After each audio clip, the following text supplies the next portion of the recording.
মা বলতেছে মেরে দুধের মধ্যে একটু বেশি করে পানি মিশা, বাজারে বিক্রি করা লাগবে। মেয়ে বলতেছে আম্মা জান, এই রাষ্ট্রের খলিফা ওমর জানতে পারলে মাথা জায়গায় রাখবে না। মহিলা বলতেছে ওমর দেখতেছেনি, এই গভীর রাত্রে ওমর কোথায় আছে সে তো দেখতে পায় না, তুই দুধের মধ্যে পানি মিশা। মেয়ে বলতেছে আম্মা জান, আমি দুধের মধ্যে কেমনে পানি মিশাতে পারি? ওমর না দেখলেও তো ওমরের সৃষ্টিকর্তা আল্লাহ দেখতে পায়। এই বিশ্বাসটুকু ঢুকাতে চায়, রব দেখতে পায়। এই যুগে তো দুধে পানি মিশাইতো, আর আমাদের যুগে পানিতে দুধ মিশায়। কথা বলেন না? পানিতে দুধ মিশাই বিক্রি করে দেয়। উল্টো হয়েছে কি? আমার বন্ধুগণ, আমার তার খাদেম আসলামকে বলছেন, আসলাম রে এই বাড়িটা মার্ক কর, সকালে আসা লাগবে। আসলাম বাড়িটাকে মার্ক করে রাখলেন। ফজরের সালাতের পরে হযরত ওমর তার সন্তানকে বলছে, সন্তান আয় এখানে এক জায়গায় যাই। আব্বা কই যাইবেন? কই তোরে বিয়া করামো। আল্লাহু আকবার বললেন না? আরে ওর তো জানেন বাংলাদেশের লিডারের কথা কই না, পুরা পৃথিবীর অর্ধেকের লিডার। আল্লাহু আকবার বলেন না? পুরা পৃথিবীর অর্ধেক, যার রাজ্যে সূর্য ডুবে না, এই ওমরের কথা বলতেছি। সকালবেলা ছেলেরে কয় আয় তোর বিয়ে করাবো। আব্বা আমার আবার কইলিয়েছে, কয় আসতে। যাইতে যাইতে গভীর রাত্রে মরুভূমির সেই ভাঙ্গা ঝুপড়ি ঘরের দরজায় পৌঁছে গিয়েছেন। দরজা নক করে বলছেন, বলেন না এই ঘরের ভিতরে কে আছেন? মহিলা বের হয়েছে। জিজ্ঞেস করলেন, গতকালকে আপনারা দুধ আর পানি নিয়ে যে কথা বলছেন সব আমি শুনছি, আমি ওমর। মহিলা বলছে, হুজুর ভুল হয়ে গেছে, শুধু মাথাটা জায়গায় রাখেন। ভুল হয়ে গেছে, ভুল করে ফেলেছি, মাথাটা ঠিক রাখেন, আর কিছু দরকার নাই। আমার বলছেন মাথা ঠিক থাকবে কিনা পরে দেখবো। বলো তোমার মেয়েটা কোথায়? হুজুর মেয়েটারও মাইরেন না, আমারে মাইরে ফেলেন। মেয়ে ভুল করে নাই, মেয়ে তো আমারে বুঝাইছিল, ভালো কথা আমি শুনি নাই। আমার বলছেন মেয়েটাকে নিয়ে আসো। মেয়েটা বের হয়ে বলল, খলিফাতুল মুসলিমিন দুষ্টা, কারণ আমাদেরকে ক্ষমা করে দেন, ভুল হয়েছে। আমার তার মাকে বলছেন, মা শুনেন আপনার মেয়েকে কি বিয়ে দিছেন? না এখনো বিয়ে দিতে পারি নাই, গরিব মানুষ, ঝুপড়িঘর, আমরা মরুভূমিতে দুধ বিক্রি করে থাকি, আমার মেয়েকে কে বিয়ে করবে? আমার বললেন আমার ছেলে আব্দুর রহমানকে নিয়ে এসেছি, আপনার মেয়েটাকে আমার ছেলের জন্য নিতে চাই। আল্লাহু আকবার বলেন। আমার ছেলের জন্য আপনার মেয়েকে বলেন কি? আপনি খলিফা, অর্ধ দুনিয়ার খলিফা, আর আমি দুধ বিক্রি করে দুধে পানি মিশাই? এমন একটা মেয়েকে, এমন একটা মেয়েকে আপনি নেবেন? আমার বলছেন, দেখো তোমার মেয়ের যে আমানতদারি কালকে রাত্রে আমি চিন্তা করে পাই নাই, সে তো তুমি দুধে পানি মিশাবার কথা বলছো, মেয়ে তো মিশাই নাই। আমার ভয় দেখিয়েছে, শেষ পর্যন্ত আল্লাহর ভয় দেখিয়েছে। যেই মেয়ের ভিতরে অন্ধকার রাত্রে আল্লাহর ভয় থাকে, তার চাইতে ভদ্র ভালো মেয়ে আর হতে পারে না। এই মেয়েটাই আমার দরকার।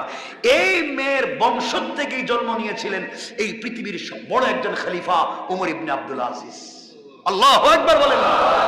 আমাদের একজন লিডার ছিলেন, আমাদের একজন নেতা ছিলেন হযরত ওমর, যাকে দেখলে শুধু দুনিয়ার কাফেররা ভয় পাইতো না, শয়তান তাদের লিডারও রাস্তা ছেড়ে দিত। ওমরের শুধু যে শয়তান ডরাইতো এটা না, আমাদের রসুলের স্ত্রী, আমাদের মা যারা ছিলেন আম্মা জান, এরাও ওমরে ডরাইতো। রসুলরে কোনো জিনিস বলবার আগে বলতো, ইয়া রাসূলুল্লাহ ওমর যেন না জানে, তাহলে বেজার লাগিয়ে দেব। সকল স্ত্রীর একদিন রসুলকে ধরছেন, ইয়া রাসূলুল্লাহ আমাদের খাবারটা একটু বাড়াইয়া দেন। আর আপনি যেদিন আয়েশার ঘরে থাকেন ওই দিন সাহাবীরা বেশি বেশি হাদিয়া তুফা পাঠায়, আমাদের ঘরে থাকলে কম পাঠায়, আপনি বলে দিবেন সবার ঘরে সমান দিতে। নবীজি বললেন, কে হাত দিয়ে দিব কে দিব এটা আমি জানি না, কার ঘরে থাকলে দিবে না দিবে আমি তো জানি না, কারণ কারে কি বলতাম। কয় না আপনি বলা লাগবে, আপনি বলা লাগবে আমাদেরকে সমান করে, সবার ঘরে যেন সমান করে হাদিয়া দেয়। নবীজি বলেন আমি তো পারবো না। নবীজির মেয়ে হযরতে ওমরের মেয়ে হাফসাও ছিলেন, তিনি বলছেন, ইয়া রাসূলুল্লাহ আমরা সবাই কিন্তু ঐক্যবদ্ধ, আমাদের কথা শুনতে হবে। হঠাৎ রসুল শুনেন দরজাকে সালাম দিতেছে। নবীজি বুঝলেন হযরত ওমর, দরজা খুলে দিলেন, পিছনে তাকাইয়া দেখেন স্ত্রী একজনও নাই, সব ভিতরে। ওমর এসে বলছেন, ইয়া রাসূলুল্লাহ, আমি কার কথা শুনলাম? আমার মেয়ে। ভিতর থেকে মেয়ে বলতেছেন, আম্মাজান হাফসা, বাবা আমি কিছু কই নাই, আমরা কিছু কই নাই, রাসূল যা দিবে তাতেও রাজি। ওমর বলছেন, ইয়া রাসূলুল্লাহ, এরা যদি উল্টা পাল্টা করে সব একসাথে তালাক দেয়। আল্লাহ আপনার জন্য এর চাইতে ভালো ভালো নারী দুনিয়া রেখে দিয়েছেন। আল্লাহু আকবার। ভিতর থেকে আম্মা জানেরা বলছেন, ইয়া রাসূলুল্লাহ, আমাদের কিচ্ছুর দরকার নাই, যা আছে তা না দিলেও চলবে, কিন্তু ওমরের কথা আপনি শুনলেন না। তো ওমর তো এমন ছিলেন, আমাদের লিডার তো এমনই ছিল। হযরত ওমর ফারুক এমন ছিলেন। মদিনার মসজিদে বা মসজিদে জুমার খুতবা দিচ্ছেন ওমর। একদিন জুমার খুতবা, হঠাৎ করে জুমার মিম্বর দাঁড়িয়ে বলছেন, ইয়া সারিয়া আল জাবাল, ও সারিয়া, পাহাড়ের দিকে তাকাও, পাহাড়ের দিকে যাও, উপত্যকার দিকে নয়, পাহাড়ের দিকে যাও। সাহাবায়ে কেরাম মসজিদের মুসল্লিরা চিন্তায় পড়ে গেল, ব্যাপার কি? ওমর খুতবা দিতেছে, খুতবার আগে পরে কোনো অংশের সাথে সারিয়ার সম্পর্ক নাই। সারিয়া আজ থেকে কতদিন আগে পারস্যের বিরুদ্ধে যুদ্ধে চলে গেছে। সারিয়া বলে ওমর চিৎকার করে গেল। খুতবা শেষ হলো, ওমরকে জিজ্ঞাসা করা হলো, ওমর, সারিয়া বলে চিৎকার করেন কেন? ওমর বললেন, সারিয়া তো যুদ্ধে মদিনার থেকে 800, 1000, 1200, 1400 মাইল দূরে। কত দূরে? 1200, 1400 মাইল দূরে যুদ্ধ করেন হযরতে সারিয়া। আর ওমর মদিনায়। টেলিফোন ছিল? টেলিফোনের লাইন ছিল? ওমর বলতেছেন, আমি দেখলাম সারিয়া যুদ্ধের ময়দানে কোন দিকে যাবে চিন্তায় পড়ে গিয়েছে, পাহাড়ের দিকে না উপত্যকার দিকে। আমি দেখলাম কাফেরেরা সারিয়াকে, তার সমস্ত বাহিনীকে ঘিরে ফেলতেছে মেরে ফেলবার জন্য। ওই জন্য আমি চিৎকার করে বলছি, সারিয়া পাহাড়ের দিকে উঠো। সাহাবায়ে কেরাম কয়েকজন চিন্তা করে দেখেন তো, পাগলামির তো একটা লাইন আছে। 1400 মাইল দূরে যুদ্ধ করে আর উনি মদিনার মিম্বরে চিৎকার করে। আচ্ছা, 1400 মাইল দূর কি আওয়াজ যাওয়ার কথা? আপনারা তো আসতে বললেন, বলেন না যাবে? সাধারণ নিয়ম অনুযায়ী যাওয়ার কথা না। মদিনার মানুষ চিন্তা করলো, দূর, যা কইছে তো কইছে, আমরা একটু পরীক্ষা করে দেখি। কয়েকদিন পরে তো সারিয়া যদি সত্যি বিজয় লাভ করে তো আসবে।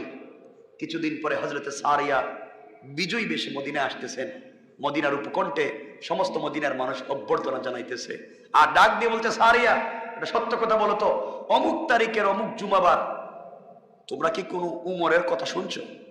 সারিয়া বলছেন, কসম রব্বে পাকের সাথে, ওই দিন তো আমরা পরাজয় বরণ করতাম, আমরা তো একবারে পরাজয়ের মুখে চলে গিয়েছিলাম। এমন সময় হযরতে ওমরের গর্জন চিৎকার শুনে আমরা পাহাড়ের দিকে গিয়েছি এবং যুদ্ধে জয় লাভ করেছি। আল্লাহু আকবার, জোরে বলেন। আমাদের লিডার কেমন ছিলেন, আল্লাহ তার আওয়াজকে কত দূর পৌঁছে দিয়েছে। কথায় কথা চলে আসে তো, হযরত ওমর এমন এক ব্যক্তি, ওমর তো এমন এক ব্যক্তি, রাতে কে কি স্বপ্নে দেখে ওমর দিনে বলতে পারে। বিশ্বাস হয় না? আসতে বললেন, বিশ্বাস হয় না? কথা তো বলছিলাম বলবো, কিন্তু আমাদের সময় কমে গেছে, মোটামুটি 15 হয়ে গেছে, সময় কমে যাচ্ছে না?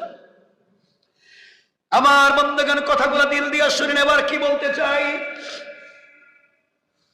ওমর কেমন ব্যক্তি ছিলেন ওই কথাটা বলবার জন্য আপনাদেরকে বলতে চাই, মনোযোগ দিয়ে শোনেন। হযরতে আলী রাদিয়াল্লাহু তাআলা আনহু ওমরের খেলাফত কালে একদিন গভীর রাত্রে স্বপ্নে দেখে,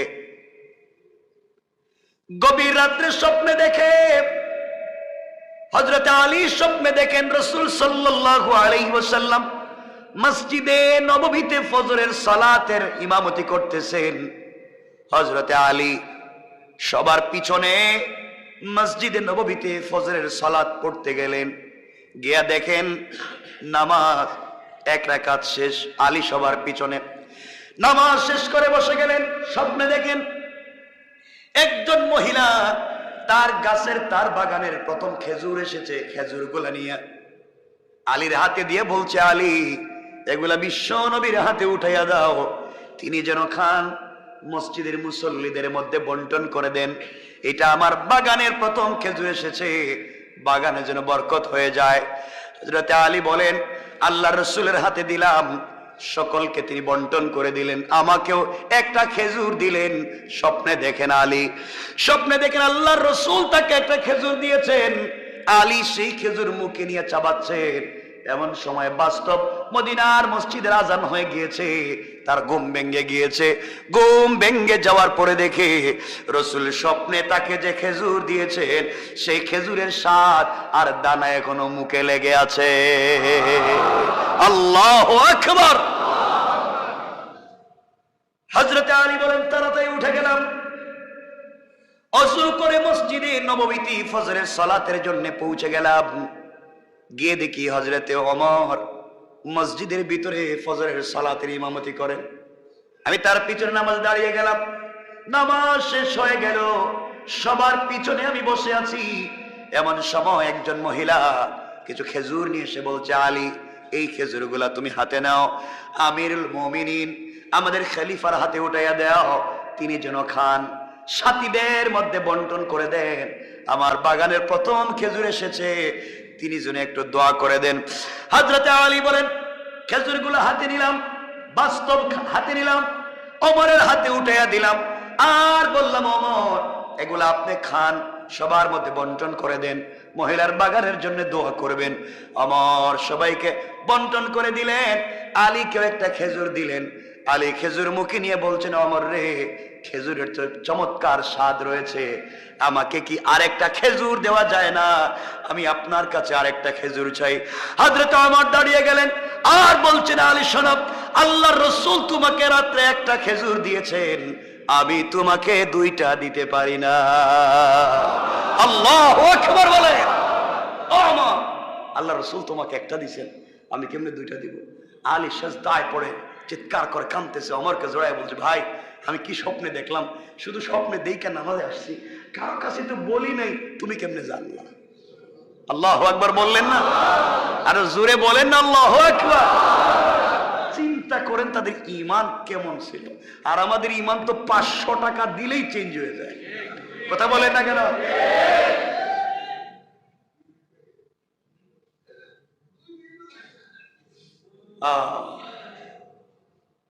একবার বিগত সময়ে আমার উপরে যেভাবেই হোক মামলা করা হলো, বড় মামলা, ডিজিটাল অ্যাক্টে মামলা। আমি বলতেছি, কারণ তো মাঠে ময়দানে কথা বলি, জুলমের শিকার তো কম হয়নি, অনেকগুলা। তো আমাকে উকিলের পরামর্শ দিল, হুজুর 500 কোটি টাকার আপনি উল্টা মামলা দেন, মানহানি মামলা। আমি বললাম, দেখো হেরা দিতে পারছে, আমি কথা বলি ময়দানে, আমার মামলা দিছে। ডিজিটাল অ্যাক্টে তো সাইবার ক্রাইম, আর আমি মামলা দিব। ওদের কাছে তো ওদের মান সম্মানের একটা লিমিট আছে। আল্লাহ আমাকে যে সম্মান দিচ্ছেন, এটা তো 500 কোটি টাকায় পাওয়া যাবে না, এটা তো আরো বেশি। আমি তাদের মতো মামলা দিতে পারি না। আল্লাহ আছে, আজকে আল্লাহ এমন আছে, আমাদের ইজ্জতকে আকাশ চুম্বি করে দিয়েছে, আর তাদেরকে বেইজ্জতির সঙ্গে দুনিয়া থেকে বিদায় করে দিয়েছে। রব তো এটাই বুঝে। রব বলেছেন, এভাবেই তুমি চলো, দ্বীনের পথে চলো, কোরআন সুন্নাহর পথে চলো। রব যদি ইজ্জত দিতে চায়, কেউ তাকে বেইজ্জত করতে পারে না। ইন্না মা'আল উসরি ইউসরা, সকল কষ্টের পরে সুখ আছে। কে বলেছেন? তো কথা লম্বা করতে চাই না, অমরের কথা বলছিলাম। অমর কঠিন জিনিস ছিলেন। আমার বন্ধুগণ, যে কথার দিকে আপনাদেরকে নিয়ে যেতে চাই, লম্বা করতে চাই না। ওমরে ফারুক রাদিয়াল্লাহু তাআলা আনহু এমন আমানতদার ছিলেন, আমরা শুধু সোনালী অতীতের দিকে যাই, আজ আমাদের কাছে এমন লিডার নাই। একবার হযরত ওমরের কাছে পৃথিবীর সব থেকে দামি পারফিউম এসেছে। ওমরের স্ত্রী বলছেন, স্বামীরে কি করবেন? আমি এগুলা বন্টন করে দেব। ওমর বলতে লাগলেন, বন্টন যেহেতু আমি করব। স্ত্রী বললেন, স্বামী আমার হাতে দেন, আমি এটাকে বন্টন করে দিই। আমার বলছেন, না না, আমার স্ত্রী বন্টন করতে পারবে না, আর কেউ দাঁড়াও। স্ত্রী ডাক দিয়ে বলছেন, স্বামী কেন নয়, আমি কেন বন্টন করতে পারবো না? ওমর বলছেন, স্ত্রী রে, তুমি এই পারফিউম আতর বন্টন করতে গিয়া তোমার হাতে যদি সামান্য আতর লেগে যায়, আর এটা যদি তোমার বডিতে লাগাইয়া দাও, এটা তো পাবলিকের আমানত, পাবলিককে দেওয়ার জন্য এসেছে। তোমার বডিতে যদি এক জর্রা পরিমাণ লেগে যায়, আল্লাহর আদালতে তোমাকে জবাবদিহি করা লাগবে। আল্লাহু আকবার।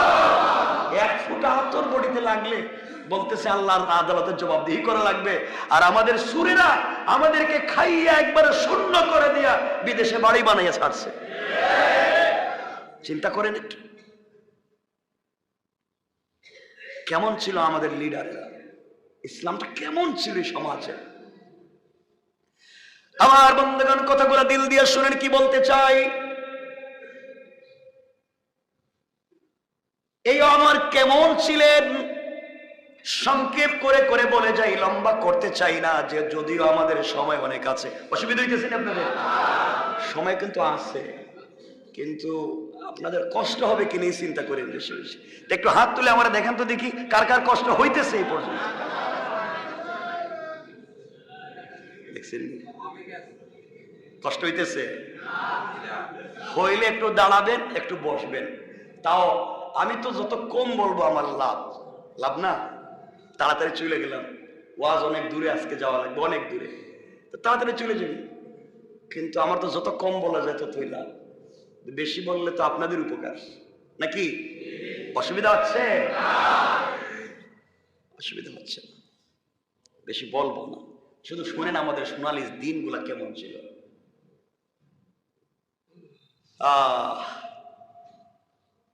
এক মিনিটে ঘটনা বলছি না, আমাদের সোনালী অতীত এমন ছিল। সাহাবায়ে কেরাম যুদ্ধে গেছেন আফ্রিকায় গিয়া, শুনেন মুসলমানরা কয়েকশো আর কাফেররা 10 থেকে 50,000। লিডারের কাছে এসে বলছেন, লিডার, যার বিরুদ্ধে যুদ্ধ করতে আইছি হেরা তো কয়েক হাজার, আমরা যে কয়েকশো, ওরা তো পিষে আমাদেরকে মেরে ফেলবে। তিনি বলছেন, আমার সাথে আসো, নদীর পাড়ে আসো।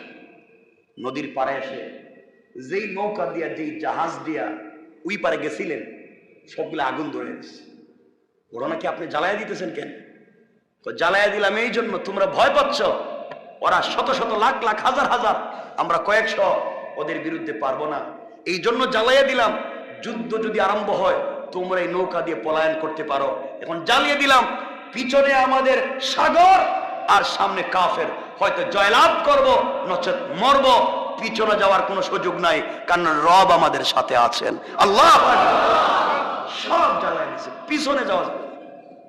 আর আমাদের লিডারেরা কর্মীদেরকে গুলি বন্দুকের সামনে ফেলে দিয়া এরা সবার আগেই ভাগে। এরা নাকি লিডার হয়েছে। চুরিরও তো একটা লিমিট থাকা দরকার। আমার বন্ধুগণ, হযরত ওমর ফারুক রাদিয়াল্লাহু তাআলা আনহুর কথা বলছিলাম, কেমন ছিলেন হযরত ওমর।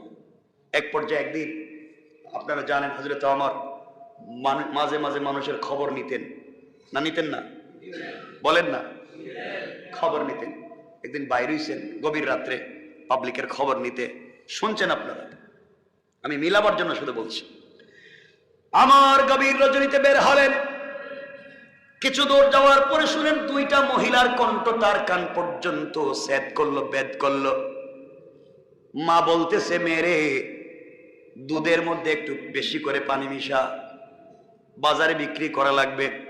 মেয়ে বলতেছে, আম্মা জান, এই রাষ্ট্রের খলিফা ওমর জানতে পারলে মাথা জাগায় রাখবে না। মহিলা বলতেছে, ওমর দেখতেছেনি, এই গভীর রাত্রে ওমর কোথায় আছে সে তো দেখতে পায় না, তুই দুধের মধ্যে পানি মিশা। মেয়ে বলতেছে, আম্মা জান, আমি দুধের মধ্যে কেমনে পানি মিশাতে পারি?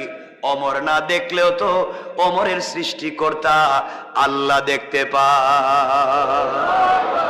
এই বিশ্বাসটুকু ঢুকাতে চায়, রব দেখতে পায়। এই যুগে তো দুধে পানি মিশাইতো, আর আমাদের যুগে পানিতে দুধ মিশায়। কথা বলেন না? পানিতে দুধ মিশাই বিক্রি করে দেয়, উল্টো হয়েছে কি? আমার বন্ধুগণ, আমার তার খাদেম আসলামকে বলছেন, আসলাম রে, এই বাড়িটা মার্ক কর, সকালে আসা লাগবে। আসলাম বাড়িটাকে মার্ক করে রাখলেন। ফজরের সালাতের পরে হযরত ওমর তার সন্তানকে বলছে, সন্তান আয় এখানে এক জায়গায় যাই। আব্বা কই যাইবেন? কই তোরে বিয়া করামু। আল্লাহু আকবার বললেন না? আরে ওর তো জানেন বাংলাদেশের লিডারের কথা কই না, পুরা পৃথিবীর অর্ধেকের লিডার। আল্লাহু আকবার বলেন না? পুরা পৃথিবীর অর্ধেক, যার রাজ্যে সূর্য ডুবে না, এই ওমরের কথা বলতেছি। সকালবেলা ছেলেরা কয় আয় তোর বিয়ে করাবো, আব্বা আমার আবার কইলিয়েছে, কয় আস না। যাইতে যাইতে গভীর রাত্রে মরুভূমির সেই ভাঙ্গা ঝুপড়ি ঘরের দরজায় পৌঁছে গিয়েছেন। দরজা নক করে বলছেন, বলেন না এই ঘরের ভিতরে কে আছেন? মহিলা বের হয়েছে। জিজ্ঞেস করলেন, গতকালকে আপনারা দুধ আর পানি নিয়ে যে কথা বলছেন সব আমি শুনছি, আমি অমর। মহিলা বলছে, হুজুর ভুল হয়ে গেছে, শুধু মাথাটা জায়গায় রাখেন। ভুল হয়ে গেছে, ভুল করে ফেলেছি, মাথাটা ঠিক রাখেন, আর কিছু দরকার নাই। আমার বলছেন মাথা ঠিক থাকবে কিনা পরে দেখবো, বলো তোমার মেয়েটা কোথায়? হুজুর মেয়েটারও মাইরেন না, আমারে মাইরে ফেলেন। মেয়ে ভুল করে নাই, মেয়ে তো আমারে বুঝাইছিল ভালো কথা, আমি শুনি নাই। আমার বলছেন মেয়েটাকে নিয়ে আসো। মেয়েটা বের হয়ে বলল, খলিফাতুল মুসলিমিন দুষ্টা, কারণ আমাদেরকে ক্ষমা করে দিন, ভুল হয়েছে। আমার তার মাকে বলছেন, মা শুনেন আপনার মেয়েকে কি বিয়ে দিছেন? না এখনো বিয়ে দিতে পারিনি, গরিব মানুষ, ঝুপড়িঘর, আমরা মরুভূমিতে দুধ বিক্রি করে থাকি, আমার মেয়েকে কে বিয়ে করবে? আমার বললেন, আমার ছেলে আব্দুর রহমানকে নিয়ে এসেছি, আপনার মেয়েটাকে আমার ছেলের জন্য নিতে চাই। আল্লাহু আকবার বলেন। আমার ছেলের জন্য আপনার মেয়েকে বলেন কি? আপনি খলিফা, অর্ধ দুনিয়া খলিফা, আর আমি দুধ বিক্রি করে দুধে পানি মিশাই, এমন একটা মেয়েকে, এমন একটা মেয়েকে আপনি নেবেন? আমার বলছেন, দেখো তোমার মেয়ের যে আমানতদারি কালকে রাত্রে আমি চিন্তা করে পাই নাই, সে তো তুমি দুধে পানি মিশাবার কথা বলছো, মেয়ে তো মিশাই নাই। আমার ভয় দেখিয়েছে, শেষ পর্যন্ত আল্লাহর ভয় দেখিয়েছে। যেই মেয়ের ভিতরে অন্ধকার রাত্রে আল্লাহর ভয় থাকে, তার চাইতে ভদ্র ভালো মেয়ে আর হতে পারে না। এই মেয়েটাই আমার দরকার। এই মেয়ের বংশ থেকেই জন্ম নিয়েছিলেন এই পৃথিবীর সব বড় একজন খলিফা উমর ইবনে আব্দুল আজিজ। আল্লাহু আকবার বলেন। আলোচনার শুরুতেই বলছিলাম, পরিবার যদি সুন্দর হয়, ঘর যদি সুন্দর হয়, এমন সন্তান জন্ম নিতে পারে। আজকাল আমাদের পরিবারগুলো সুন্দর না, এই জন্য এমন সন্তানগুলাও জন্ম নিচ্ছে না। এই জন্য এমন দরকার আছে না নাই? আছে না নাই? একজন খলিফা, খলিফা বুঝতেছেন নি আপনারা? অর্ধ জাহানের খলিফা, সুপার পাওয়ার। এই হযরত ওমরের কথা বললাম, তারা সম্পত্তি জমাও করতেন না, গণনাও করতেন না। শুনেন, ওমর ফারুক রাদিয়াল্লাহু তাআলা আনহু আরেকদিন রজনীতে বের হয়েছেন, তার সঙ্গে তার খাদেম আসলাম। গভীর রজনীতে পৌঁছে গেলেন এক ঝুপড়ি ঘরে। দূর থেকে শুনতে পান ছোট্ট ছোট্ট বাচ্চারা চিৎকার করে কাঁদতেছে আর বলছে, আম্মা জান আপনি কি আমাদেরকে না খাওয়াইয়া মেরে ফেলবেন? আস্তে আস্তে করে ওমর পৌঁছে গেলেন, গিয়ে দেখেন একজন মহিলা চুলার মধ্যে কি যেন রান্না করে, বাচ্চাগুলা কান্দে। জিজ্ঞেস করলেন, কে মা তুমি? চুলার মধ্যে কি জাল দাও? আমার কোলে দেখে চুলার মধ্যে কিছুই নাই, শুধু একটু পাতিলের মধ্যে পানি গরম করে। কেন তুমি এগুলা করো? মহিলা ডাক দিয়ে বলছে, যুবক, কে তোমাকে চিনতে পারলাম না, আমি কেন গরম করি এই ফয়সালা আল্লাহ করবেন কিয়ামতের দিনে আমার আর উমরের মাঝখানে। আল্লাহু আকবার বলুন। ওমর চিন্তা করে, আমার সামনে দাঁড়ায় রয়েছে, আমার ফয়সালা করবো আল্লাহ। ওমর তো ভয় পেয়ে গেছেন, কই কি আমি কি করলাম? কি হয়েছে মা? এই রাজ্যে আমি থাকি, ওমরের রাজ্যের খলিফা, আল্লাহর রাসূল তাকে আমানত দিয়েছেন নাগরিকের খবর নেওয়ার জন্য। ওমর গ্রামেও আসলো না, এই রাস্তাগুলা ধুলিবালিতে মরে যায়, একদিন খবর নিল না। আমার বাচ্চাগুলা প্রতিদিন না খেয়ে কান্না করে করে রাত্রে ঘুমাইয়া যায়, আর আমি এইভাবে পানি গরম করতে থাকি। খাবার হচ্ছে হচ্ছে দেখে যেন সন্তানগুলা ঘুমাইয়া যায়, এইভাবে ধোঁকা দিয়ে দিয়ে সন্তানগুলা রাত কাটাইয়া দেয়। আমি তাদেরকে কোনো খাবার দিতে পারলাম না।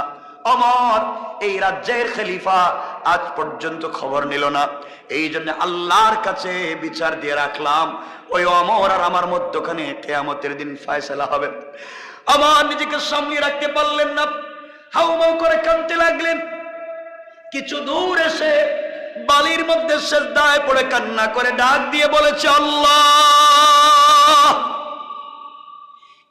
মহিলাকে আমি আবার ব্যাক করা পর্যন্ত হায়াত দেও, আমি যেন যেতে পারি। বাইতুল মালে আসলেন, রাষ্ট্রীয় কোষাগারের দরওয়াজা খুললেন। আসলামকে বলছেন, আসলাম রে, এখান থেকে আটার বস্তাগুলো আমার কাঁধে উঠাইয়া দে। আমার অর্ধ জাহানের খলিফা আসলাম বস্তাগুলা, আটার বস্তাগুলা আমার কাঁধে উঠাইয়া দে, জবের বস্তাগুলা আমার কাঁধে উঠাইয়া দে, কিছু সবজি দে, কিছু জিনিস দে। আসলাম বলছে, খলিফাতুল মুসলিমিন, আমিরুল মুমিনিন, আমি তো খেদমতের জন্য আপনার দরবারে হাজির, আপনার কাঁধে কেন উঠাবে? এগুলা তো আমার কাঁধে দেওয়ার কথা। হযরতে ওমর আসলামের কপালে চুম্বন করে বলছেন, আসলাম রে, কিয়ামতের দিনে গুনাহের বোঝা কি তুই আমার গুনাহের বোঝা কাঁধে নিবি নাকি? আমার গুনাহের বোঝা কি তুই কাঁধে নিবি? আসলাম যে দৃশ্য চোখে দেখে এসেছি, নির্ঘাত ওমর কিন্তু আল্লাহর আদালতে জাহান্নাম থেকে বাঁচতে পারবে না রে আসলাম। আমার কোন রাজ্যের দরকার নাই, ক্ষমতার দরকার নাই, আমি পাবলিকের নাগরিকের জবাবদিহি নিয়ে কবরে যেতে চাই না। আসলাম আমার কাঁধে উঠাইয়া দে, আর না হয় বল কিয়ামতের দিনে জবাবদিহি তুই করবে। আসলাম ওমরের কাঁধে বস্তাগুলো উঠাইয়া দিয়েছে। ওমর হাঁটতে পারে না, এতগুলো ভার নিয়েছে। আসলাম পিছনে পিছনে যায় আর বলে, আল্লাহ, একটা বার তাকাইয়া দেখো, তোমার ওমর অর্ধ জাহানের খলিফা বিছানা ছেড়ে দিয়া, সব কি চেয়ার ছেড়ে দিয়া কোথায় যেন বস্তা নিয়ে যায়। যাইতে যাইতে মহিলার বাড়ির কাছে পৌঁছে গেলেন। গিয়ে বলছেন, মহিলা এই ঝুপড়ি ঘরের কাছে পৌঁছে গেলেন, গিয়ে বললেন, মারে তুমি বসো, আমি রান্না করি। মহিলাকে বসায়া দিলেন, নিজের হাতে রুটি তৈরি করলেন, নিজের হাতে রুটি বানালেন, নিজের হাতে গোশতগুলা বোনা করলেন, সন্তানগুলাকে ঘুম থেকে উঠালেন, আর নিজের হাতে তাদেরকে খাইয়ে দিলেন। বাচ্চাগুলাকে নিজের হাতে খাইয়ে দিয়া, তাদের ঘরে সবকিছু দেয়া, বাচ্চাগুলাকে নিজের মাথায় হাত বুলিয়ে বলছেন, তোমরা আমার জন্য দোয়া করবে, আমার জন্য দোয়া করবে।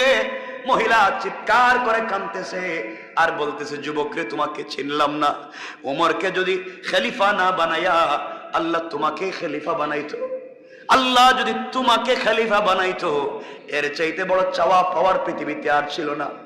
আমার চিৎকার করে বলছেন, মা এই কাগজটা হাতে নেন, আগামীকালকে আপনি ওমরের দরবারে যাবেন, ওখানে আমি থাকবো, আপনার সব বিষয়গুলো আমি দেখব। এই বলে মহিলার কাছ থেকে বিদায় নিয়া বাচ্চারা হাত উঠে দোয়া করে আর বলছে, আল্লাহ, বাপ নাই, যে যুবকটা আমাদেরকে আজকে নিজের হাতে খাইয়ে দিয়া 2-3 মাসের খাবার দিয়া গেল, আল্লাহ এই যুবকটাকে আল্লাহ রসুলের সঙ্গে জান্নাত দিবা। পরের দিন সকালবেলা মহিলা তার 2-3টা বাচ্চাকে নিয়ে ওমরের দরবারে চলে গিয়েছে। ওমরের দরবারে গিয়ে দেখে যেই লোকটা ওমরের চেয়ারে বসা, সেই লোকটাই গতকালকে কান্দে করে বস্তা নিয়ে গেছে। পাবলিকরে জিজ্ঞাসা করে, বলো রে এই লোকটাকে? মহিলা বলছেন, মহিলাকে সবাই বলছেন, এর নামই তো আমাদের খলিফা। মহিলা চিৎকার করে কান্দে আর বলো, তোমরা আমারে বাঁচাও, কালকে এই যুবকের সঙ্গে যে খারাপ ব্যবহার করেছি, আর বলে দিয়েছি ওমরের সঙ্গে যে খারাপ খারাপ কথা বলেছি, ওমরকে আল্লাহর আদালতে দাঁড় করাতে চাইলাম, সত্যি যুবকটা তো ওমর ছিল। ওমর আস্তে করে মহিলাকে কাছে নিলেন, নিজের চেয়ার ছেড়ে দিলেন, বসায়া দিলেন চেয়ারে, হাতের মধ্যে চাবুক দিলেন, চাবুক দিয়া বলছেন, মা ঠিক মতো তোমার খবর নিতে পারি নাই। ওমর কেন আগে তোমার খবর নিতে পারলাম না? চাবুক তোমার সামনে রেখে দিলাম, যতক্ষণ মন চায় পিঠটা আমি খুলে দিলাম, পিটাইয়া পিটাইয়া রক্তাক্ত করে তুমি প্রতিশোধ নিবা। এরপর আমি ওমরকে কিয়ামতের দিনে আল্লাহর আদালতে আসামি বানাইও না।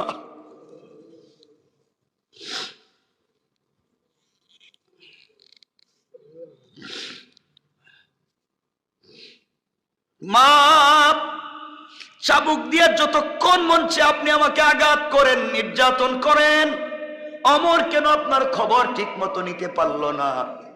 কিন্তু আল্লাহর আদালতে আমাকে বিপদে ফেলাইয়া দিয়েন না। মহিলা কান্দে আর বলে, অমর আমাকে ক্ষমা করে দিও। আমার বন্ধুগণ, লম্বা কত সংক্ষেপ করে বুঝাতে চাই, অমর কেমন মানুষ ছিলেন, আমাদের সোনালী অতীত গুলা কেমন ছিল, লিডারেরা কেমন আমানতদার ছিলেন, কেমন ভদ্র ছিলেন।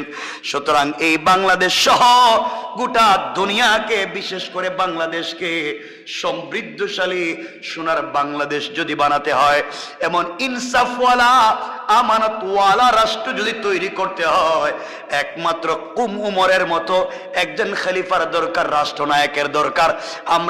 আমরা জুলুমের জায়গায় আরো জুলুম চাই না, আরেকজন আসবে আবার জুলুম করবে। আমরা সকল জুলুমের অবসান করে দিয়া এই জমিনে আল্লাহর দ্বীন কায়েম হয়ে যাক, চাই কোন ঠিক কিনা? আল্লাহ আমাদের কবুল করুক, সকলে পড়েন আমিন। আমার জন্য দোয়া করবেন, আর লম্বা করতে চাই না, আপনাদের জন্য দিল থেকে দোয়া থাকবে ইনশাআল্লাহ। আপনাদেরকে আরেকটা কথা বলে দিই, আল্লাহ যদি বাঁচায় রাখে, সবাই আমাকে দেখলেই পাইলেই, প্রোগ্রাম থেকে আইলেই, হুজুর কয়দিন এখানে থাকবেন? আমি তো আছি, আর কয়দিন থাকবো কি, আমি তো আছি এখানে আছি। আমি জুমায় যদি এই দেশে থাকি, আমি এখানে জুমা পড়াবো। সবাইকে জানাবেন যে এখানেই জুমা পড়াবো ইনশাআল্লাহ। আর না থাকলেও তো চলে গেলে তো বলে যাবে, কথা কি বুঝতে পেরেছেন? ইনশাআল্লাহ আমরা খুব কম সময়ের ভিতরে এখানে বাদ ঈশা জুমাবার, বাদ ঈশা জুমাবার আমরা তাফসীর শুরু করবো ইনশাআল্লাহ। আপনারা কি সবাই চান তাফসীর হোক? সবাই আসবেন? মাশাআল্লাহ, সব তো দেখি ভরে, এটা তো ভরে যাবে। আমিও চাই ভাই ভরপুর আপনারা থাকবেন। এজন্যে